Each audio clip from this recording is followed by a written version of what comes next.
Lah ini maksudnya saya, ini fikih. Fikih itu wilayahnya, makanya jadi ahli fikih itu susah-susah gampang.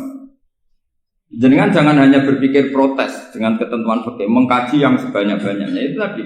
Misalnya Anda seorang supir permanen, supir bis terutama, kalau truk kan bisa liha-liha, kalau bis kan ada deadline-nya ya waktu. Seperti bis jurusan Surabaya Semarang, saya kan sering naik bis jurusan Surabaya Semarang. Kadang-kadang supirnya melihat saya tanya, Gus saya ini supir, saya ini Ramadan itu gimana ya? Ya saya sudah ngerti setengah nakal, dan senengnya dijawab rasa poso ya saya tahu ya.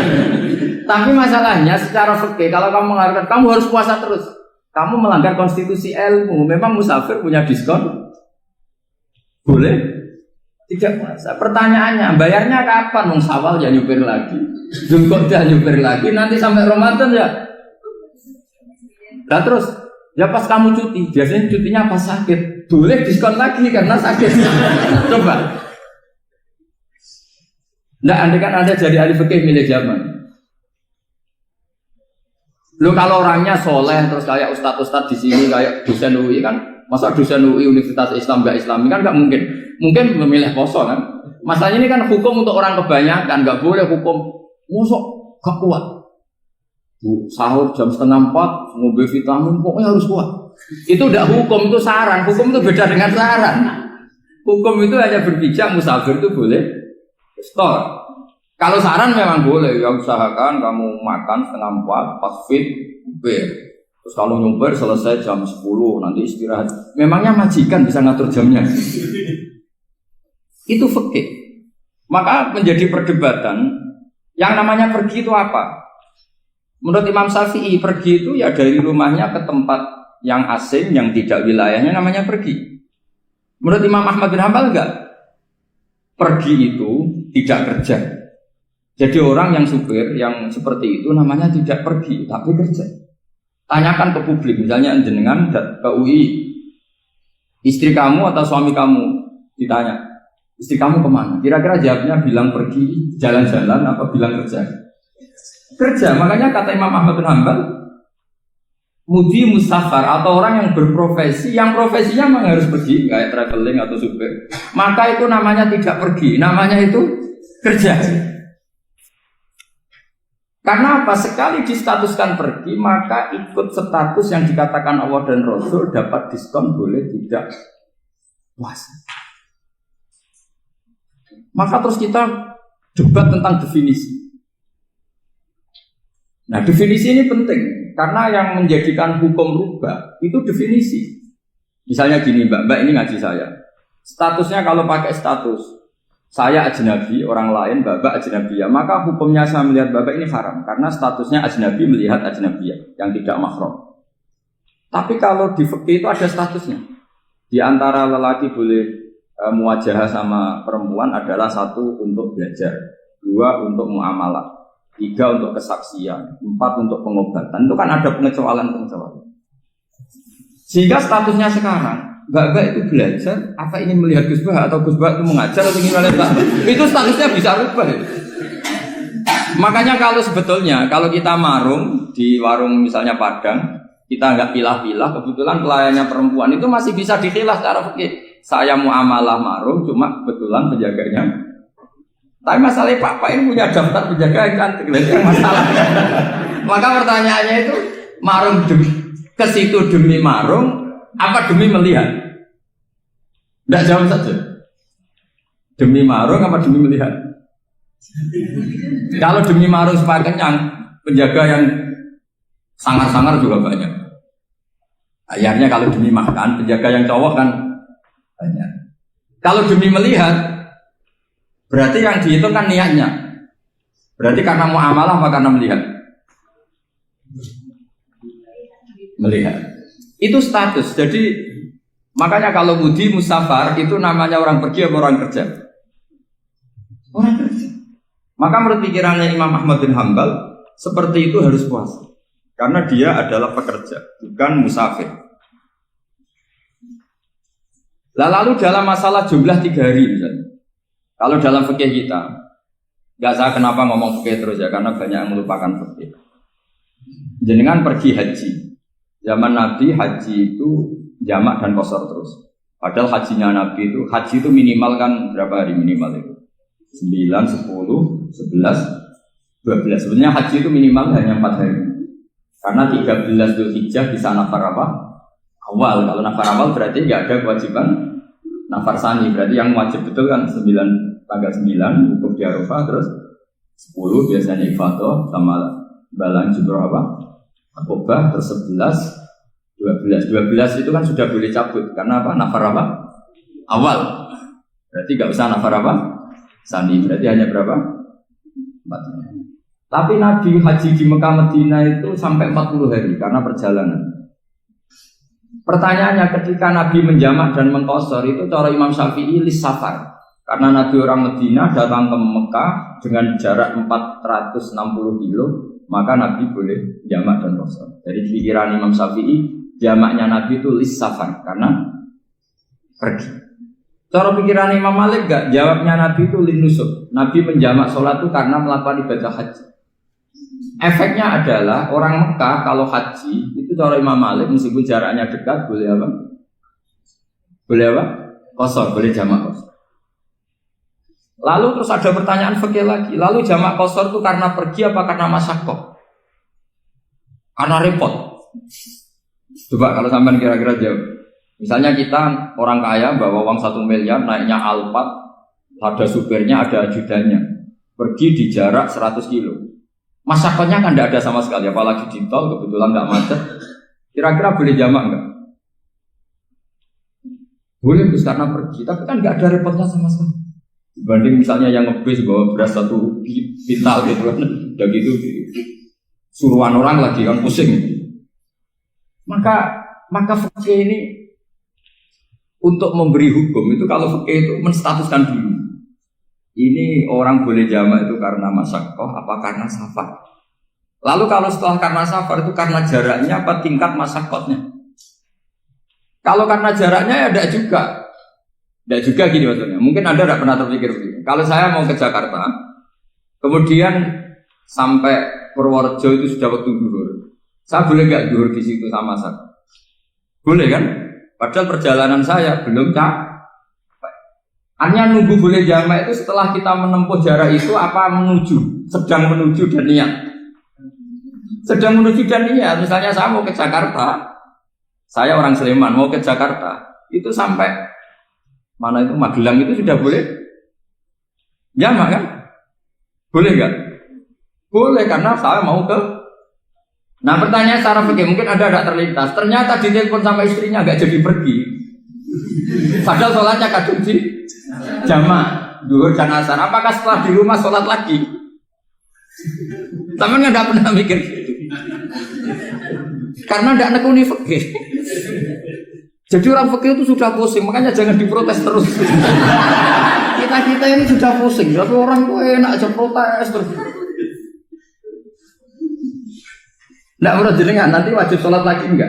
Dia bolehnya jamak kan berdasar berstatus musafir. Ternyata setelah Magelang ditelepon istrinya enggak jadi. Dia kadung sholat zuhur dan asar. Setelah pulang masih jam 1.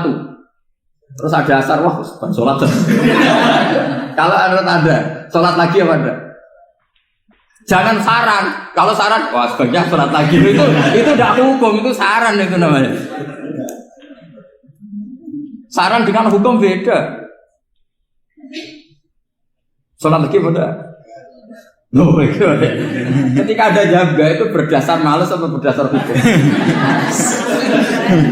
Apa?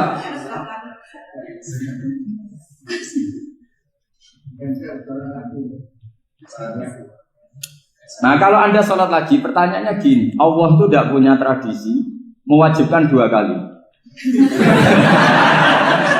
Pertanyaan fikihnya mesti gitu. Dan saat Anda di Magelang menjamak itu melakukan sesuatu yang disahkan oleh agama. Berarti pas Anda jamak zuhur asar, sesuatu pas melakukan itu kan berstatus sah dan boleh.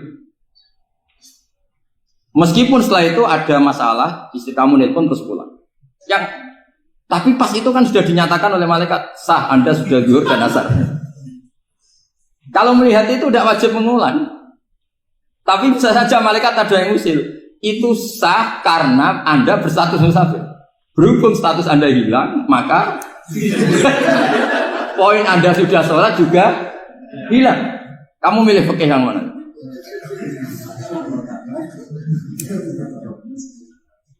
Jadi peneliti fikih itu beda dengan orang-orang yang mendengarin protes. Beda karena nekuni. Nekuni itu beda karena ada konsekuensinya. Makanya fikih itu sampai saya punya kitab fikih itu dikarang satu orang itu jumlahnya 20 jilid. Per jilid itu segini. Jadi satu meja ini dikarang satu orang.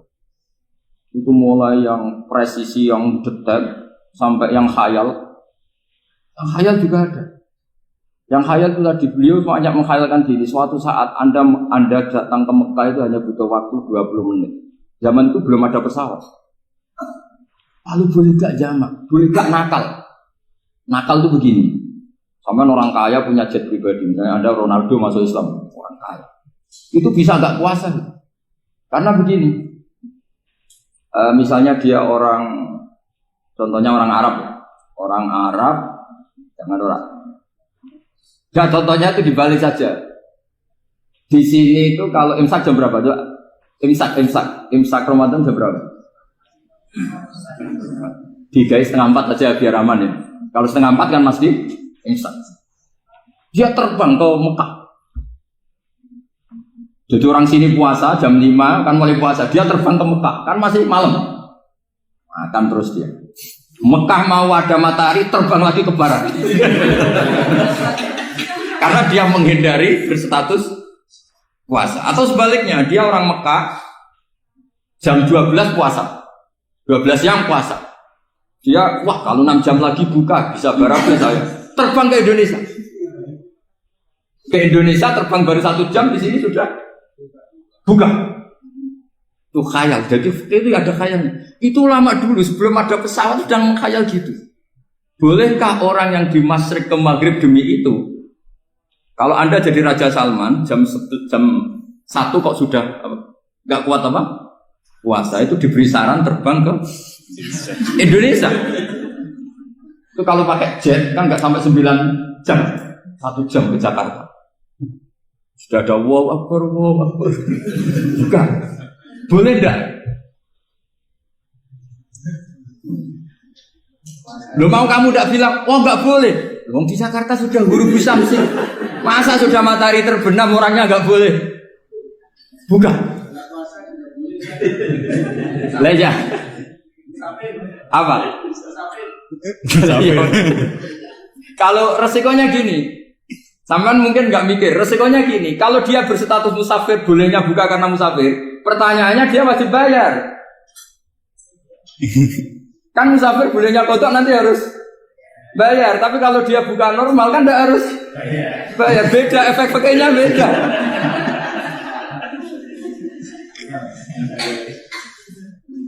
Sama jangan protes, Gus Baik gimana mau ngaji malah tidak senang.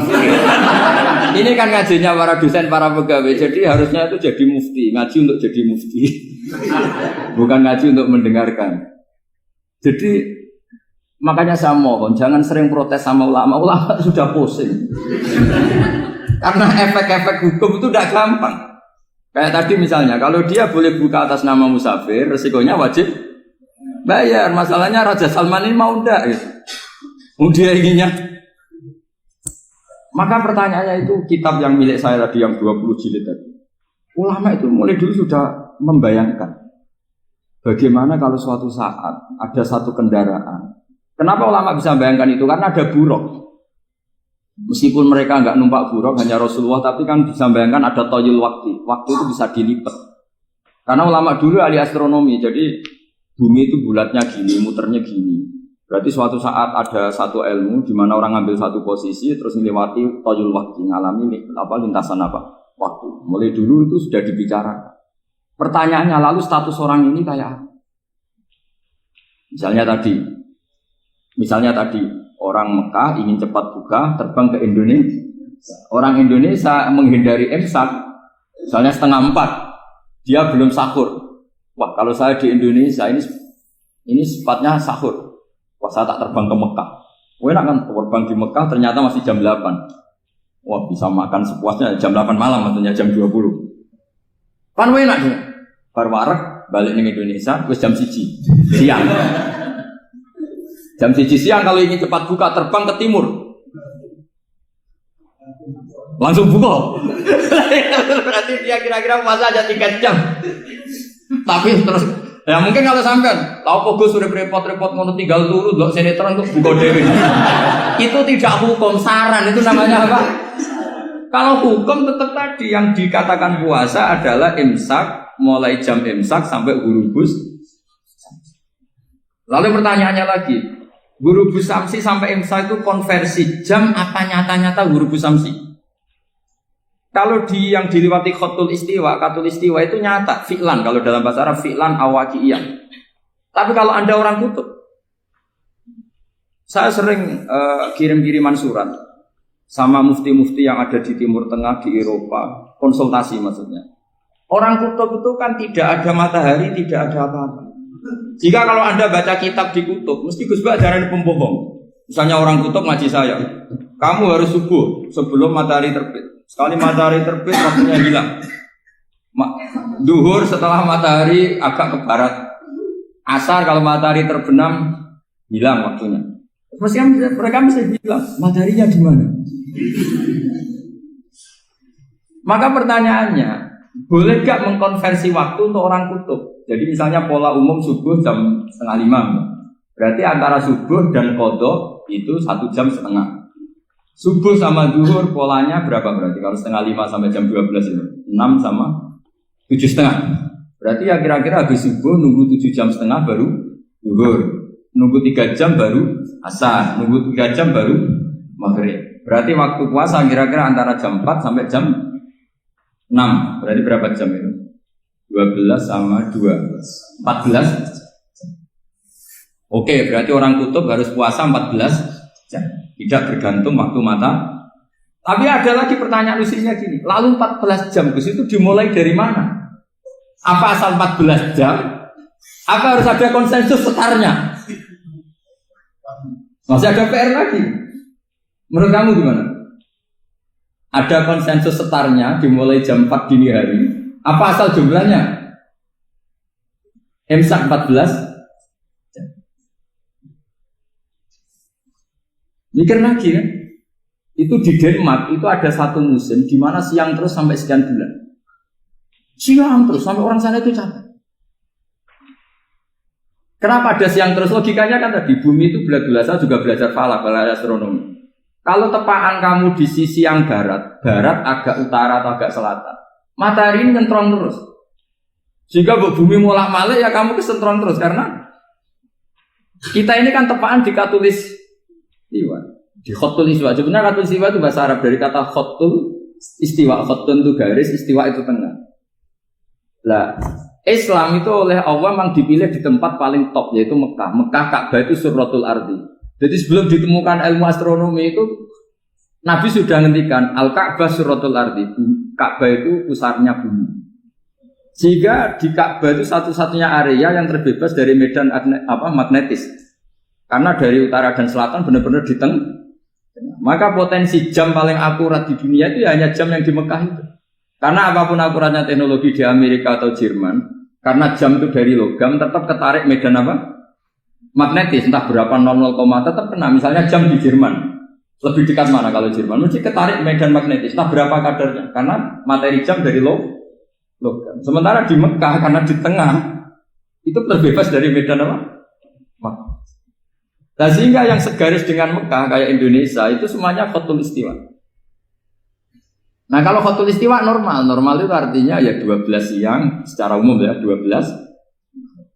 Sehingga ulama Indonesia kalau ngaji itu lebih gampang, lebih tidak dianggap bohong.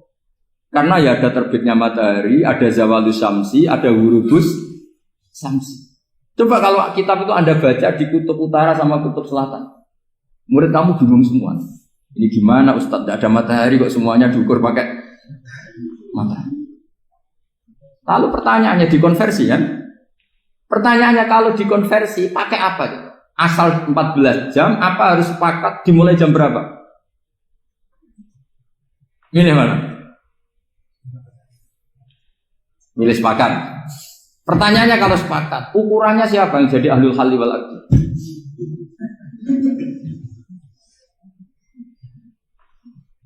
Jadi orang fikih itu sudah bingung, makanya saya mohon jangan sering diprotes. Saya pernah ketemu ulama, saya kan sering ikut komunitas di New York, itu andekan di Bur, itu pas persis Ka'bah. Di buminya itu kalau di Bur itu pas persis Ka'bah. Lalu pertanyaannya, ada kiblat tidak di sana? Ya bumi kan gini ya. Kalau dalam bahasa falak itu ada rubuk namanya. Rubuk itu bumi yang sewaktu itu hanya yang seperempat. Ya bumi yang sewaktu itu hanya seperempat. Jadi kita sekarang siang, berarti yang baru siang hanya seperempat bumi. Nanti yang malam ya hanya seperempat bumi.